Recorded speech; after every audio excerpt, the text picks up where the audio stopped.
Assalamualaikum warahmatullahi wabarakatuh. Alhamdulillahirabbil alamin. Anandaku semua teman-teman dan para mahasiswa sekalian serta semua penonton YouTube channel saya. Kita bisa berjumpa lagi pada hari ini dengan judul pembahasan RESTful API ya, dan mobile system pada mobile system programming ya. Baik, kita mulai saja secara teori ya. Apa itu RESTful API? Yaitu REST aja sendiri adalah kependekan dari Representational State Transfer API, yaitu satu pendekatan desain arsitektur untuk membangun layanan web ya. Dan ada yang menyamakan antara RESTful API dan REST saja ya. Nanti kita lihat bedanya. Oke, salah satu pendekatan untuk membangun layanan web sehingga memungkinkan aplikasi dapat berkomunikasi satu sama lain ya. Nah, ini karakteristik RESTful API itu pada prinsipnya stateless, resources based, representasi, dan menggunakan HTTP method serta ada interface-nya antar mukanya uniform ya, standar ya. Uniform standar interface. Nah, pada umumnya itu HTTP methodnya ada get, post, put, dan delete ya. Pada perbankan biasanya ada inquiry, ada payment, ada reversal ya. Ya samalah ya, yang intinya adalah proses membaca data karena membutuhkan data dari server, kemudian mengirimkan data hasil proses ya, post atau put ya. Kemudian kita juga mungkin ada kesalahan atau apa ya, bisa melakukan reversal atau delete ya. Baik, manfaatnya ini keterpisahan, ada portabilitas, kinerjanya ini ya, nanti silakan di download saja yang nanti akan saya sampaikan link downloadnya pada deskripsi. Oke, ini hubungan antara RESTful API dengan mobile programming ya, lintas platform, efisiensi data. Kemudian ini perbedaannya, REST dan REST terletak di mana ya, REST hanya arsitektur, sedangkan RESTful untuk menggambarkan implementasinya. Baik, kita langsung masuk ke sesi praktikum. Sesi praktikum ini gabungan lanjutan dari sesi praktikum 11 ya, yang videonya bisa dilihat di sini atau kita nanti akan ulang kembali. Baik ya, pertama kita masuk dulu ke infinityfree.com ya. Kita masuk menggunakan login akun yang pernah kita pakai ya. Misalnya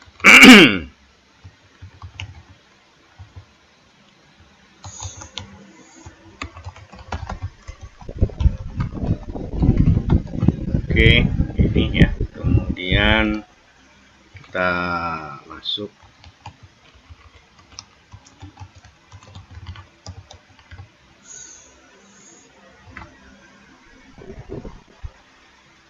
ya, alhamdulillah masuk ya. Kita contohkan menggunakan toko elektronik ya. Kemarin kita sudah punya akunnya. Kalau belum ada akun, dibuat akunnya ya. Nah, kemudian setelah akun ada, kita lanjutkan ke proses membuat database dengan mengklik menu sebelah kiri ada MySQL database. Kemudian kita buat database-nya ya. Ini contoh yang sudah ada kemarin.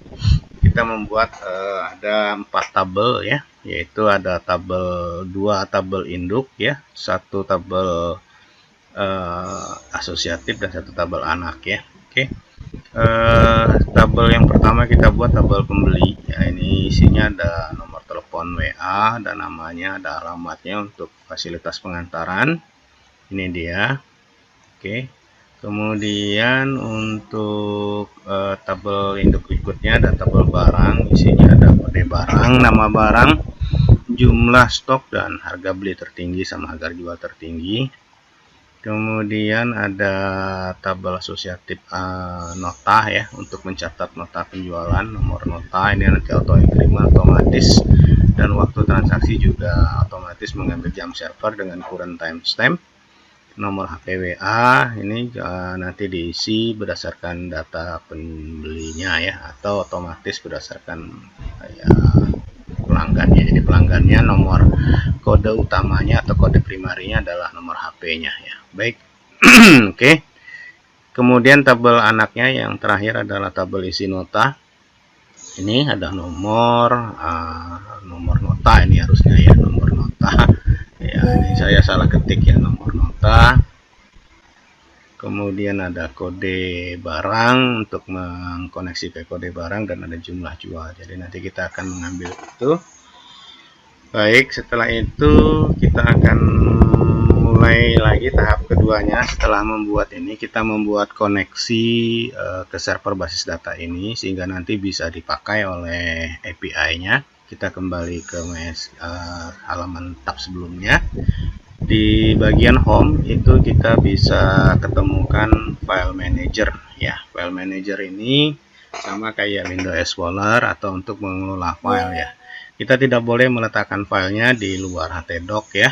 Nah, kita meletakkannya di dalam htdoc. Oke. Nah, kita akan buat koneksinya. Contohnya kita buat dengan mengklik ini ya, new file, kemudian pilih new file. Dan kasih nama filenya misalnya adalah koneksi ya, ini koneksi. Oke. Nah, apa isinya ya, ini isinya. Nah, ini dapat dari mana? Ini didapat hosting ini dari, kita lihat kembali ke MySQL database tadi. Kita ambil dari MySQL hostname-nya ini ya, ini kita isikan di sini.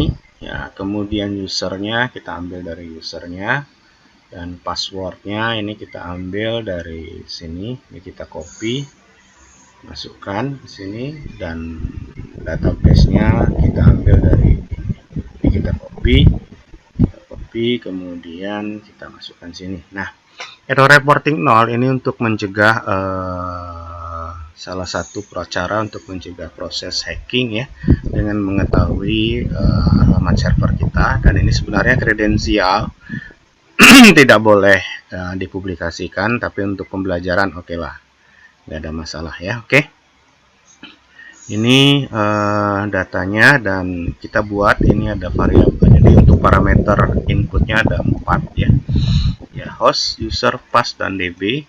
Ya, host, user, pass, dan db dengan mengatakan kata kunci MySQL connect.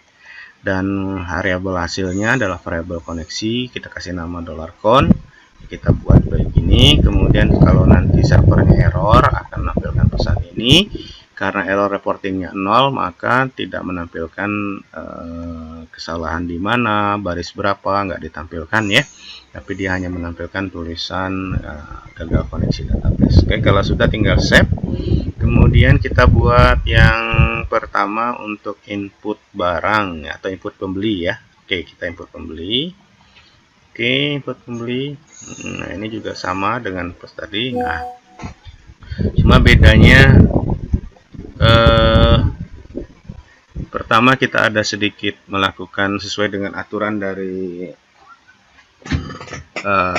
RESTful ya. Suatu API RESTful itu ada pengamanannya ya. Nah, di sini pengamanannya, kalau tidak ada variabel submit maka tidak akan diproses API-nya ya. Dan kalau mau lebih bagus, di sini dicek lagi isi submitnya apa, tokennya apa, atau kodenya apa. Kalau mau lebih aman lagi, sehingga kode pelaksanaan API-nya, penggunaan API-nya lebih terjamin ya. Nah, ini boleh kalau submitnya diisi data ya. Nah, ini kita cuma mengecek aja keberadaannya. Nanti silakan dibandingkan ya, atau dibuat kalau mau lebih aman lagi menggunakan nilai submitnya sehingga sama seperti variabel notel PWA yang ada isinya ya. Oke, baik. Itu kemudian setelah kita mengecek keberadaan submit, kalau dia tidak ada maka menampilkan pesan salah format API, kalau dia ada maka diproses ya. Tahapan pertama adalah mengkoneksikan ke server basis datanya dari file yang tadi kita buat ya, dikoneksi tadi ya. Kemudian kita mengambil variabel datanya. Jadi variabel data ya, karena kita akan mengentrikan tabel pembeli, yang tabel pembeli itu ada 3 kolom, yaitu nomor telepon WA dan nama ini, maka kita mengambilnya berdasarkan metodenya adalah post. Saya menyarankan metodenya post karena disembunyikan dari URL parameternya ya. Maka ini kita pakai post. notel WA, nama pembeli, dan sebagainya. Nah, boleh juga dalam pengamanan ini kita menggunakan CSRF ya, menggunakan metode CSRF ya, cross forgery ya, cross forgery request atau CSRF, atau samalah dengan token ya. Nah, ini CSRF-nya saya buat sebagai nama variabelnya submit ya. Oke. Nah, ini kita ambil dan kita menggunakan fungsi myReal escape string ya, dengan rumus pertama adalah parameter pertamanya variabel koneksinya, kemudian variabel yang akan kita bersihkan dari kode-kode yang tidak diinginkan ya, untuk seperti nanti untuk proses SQL injection ya. Oke, baik, ini kita, jadi ini perlindungan dengan SQL injection. Oke, ini jadi kalau ada 5 kolom, maka ya 5 kolom atau 5 field ya. Oke, ini kita buat segini. Kemudian ini kita ambil ya data mulai nama pembeli ya, dan seterusnya. Nah, kemudian kita proses kode SQL-nya dulu. Dari mana ngambil kode SQL ini? Nah, kalau lupa kalian bisa ambil dari phpMyAdmin. Setelah dilihat struktur tabelnya, klik aja SQL-nya. Nah, kemudian klik insert. Nah, ini di copy, nanti tinggal mengganti setiap value ini ya. Nah, sehingga seperti ini dia nanti ya. Ada kutip tunggal 2, kutip 22, kutip tunggal 2, dan seterusnya, ada titik 22 ya gitu. Nah, memasukkan semua variabel ini bersesuaian dengan urutan kolom yang ada. Oke. Nah, kemudian tahap ke-8, baris ke-8 adalah mengeksekusi berdasarkan koneksi yang ada dari SQL tersebut ya. Kita koneksi. Nah, kemudian dicek apakah berhasil atau tidak. Nah, lakukan ini untuk, ini adalah contoh yang input atau API CRUD ya. Bagaimana nanti dengan API read atau membaca atau search pencarian ya. Nah, ini oke, ini contohnya, ada ini hasilnya ya. Jadi kalau dia berhasil dieksekusi, maka berarti berhasil disimpan. Kalau tidak, ini berhasil ya gagal disimpan. Oke, ini yang akan muncul ke interface berikutnya atau ke yang memohon requestnya ya, respon dari hasil request penyimpanan rekodnya. Oke, baik, ini kita simpan, close. Kita lanjut ke proses cari pembeli. Oke, baik, kita coba ambil lagi supaya gampang. Kalian bisa mengcopy ini ya, Ctrl A, Ctrl C ya. Kita akan buat file baru, contohnya new file, cari pembeli.php ya. Ini kita paste ya. Nah, kunci utamanya adalah MySQL real escape string ini ya. Nah, ya, dia ada nomor telepon WA ini ya. Nah, karena kunci primernya nomor telepon WA, maka ini kita buang ya. Nah, oke, baik. Nah, insertnya beda ya, insertnya beda. Nah, SQL-nya beda, maka kita ambil bukan insert, ini insert untuk mendapat record baru, ini untuk mengkoreksi, menyimpan hasil koreksi, ini untuk proses hapus. Kita ambil yang select. Oke, yang select dengan memasukkan dulu kunci ya, ini kunci primernya ya. Langsung kita buatkan saja kodenya. Oke, ini kita copy.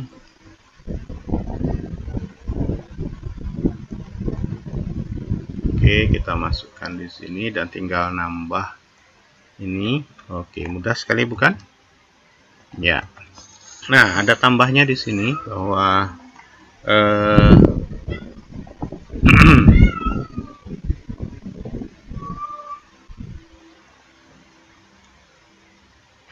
iya, oke, kita lihat dulu.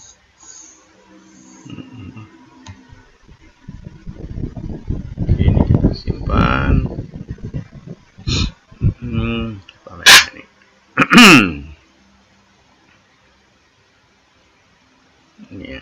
Nah,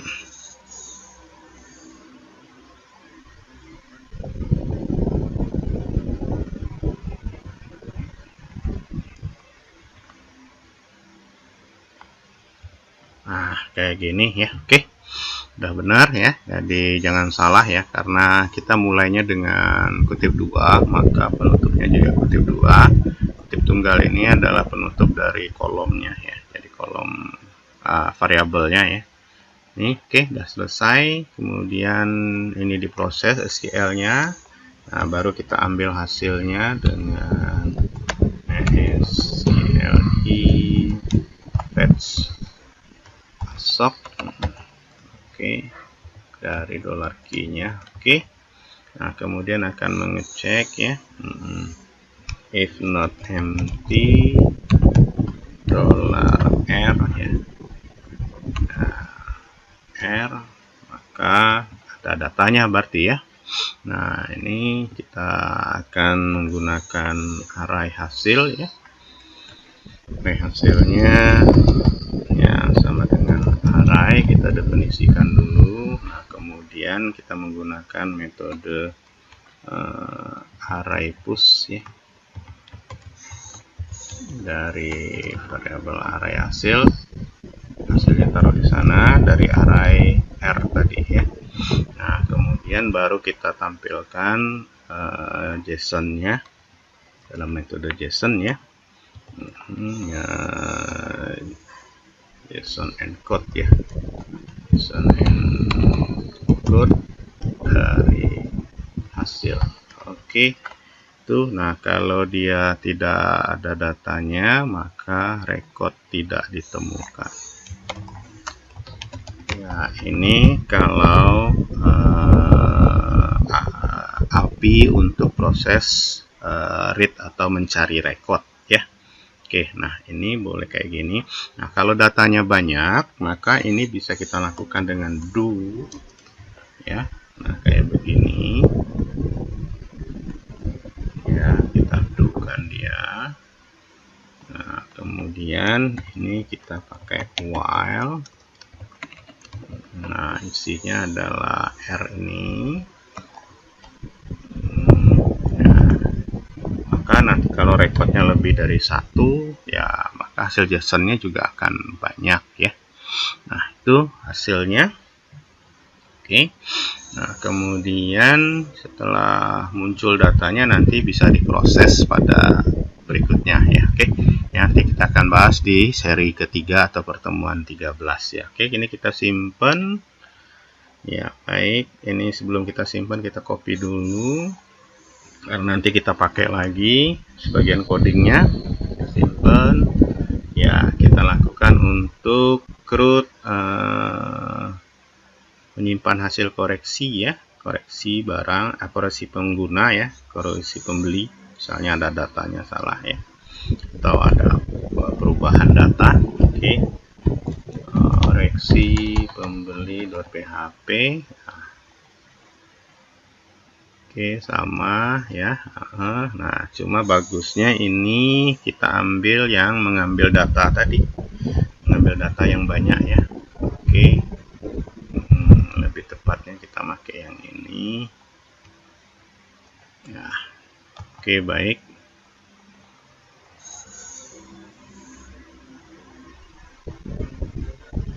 Koleksi pembeli ya, ini kita tambahkan di sini. Nah, maka SQL-nya kita ganti. Nah, kita ambil SQL-nya adalah update ya. Ini kita ambil dengan memindahkan ini dulu ya. Ini kita pindahkan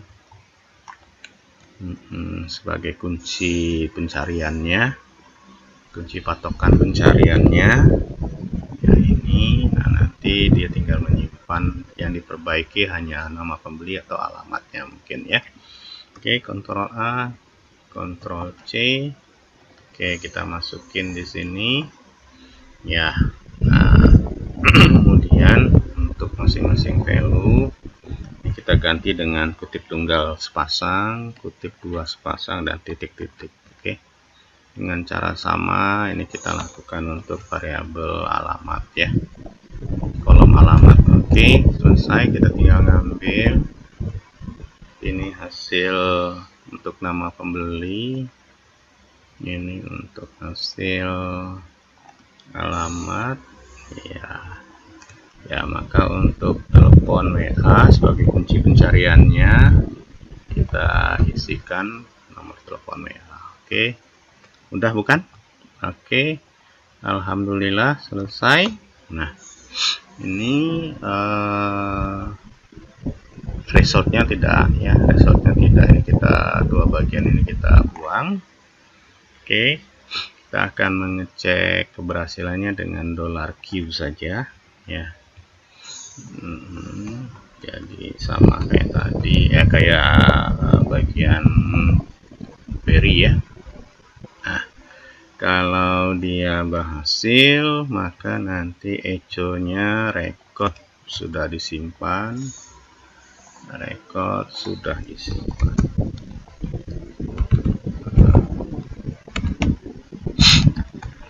Record perbaikan atau record koreksi ya. Record koreksi sudah disimpan, atau record yang dikoreksi sudah disimpan, record yang dikoreksi gagal disimpan ya.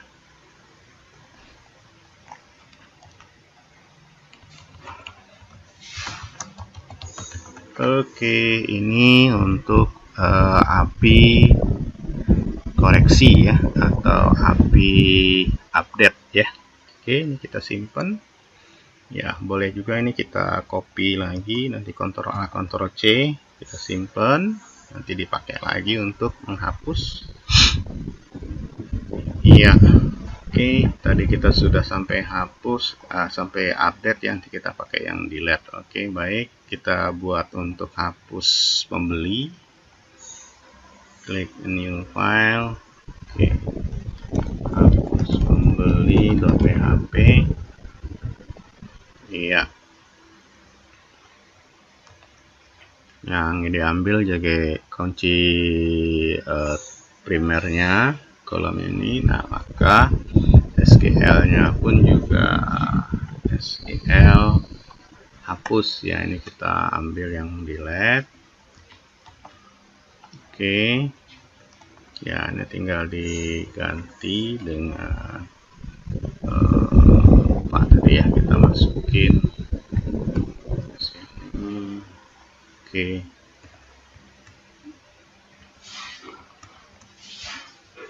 Oke, ini kita ambil, ganti ya, tinggal masukin saja nomor telepon WA nya. Oke, nah selesai ya. Ini kalau dia berhasil berarti ini sudah dihapus ya, kalau ini gagal dihapus. Oke, demikian pembuatan API-nya. Sampai jumpa lagi nanti di pertemuan berikutnya. Jangan lupa kita masih ada beberapa tabel lagi, silakan teman-teman dan Anda kerjakan semua. Untuk tabel tadi kita tabel pembeli, tabel barang, tabel nota, dan isi nota ya. Kita akan berjumpa pada pertemuan berikutnya tentang pembuatan user interface-nya dan sekalian belajar mengenai progressive web app. Sampai jumpa lagi pada praktikum 13. Saya tutup, bila taufiq hidayah. Wassalamualaikum warahmatullahi wabarakatuh.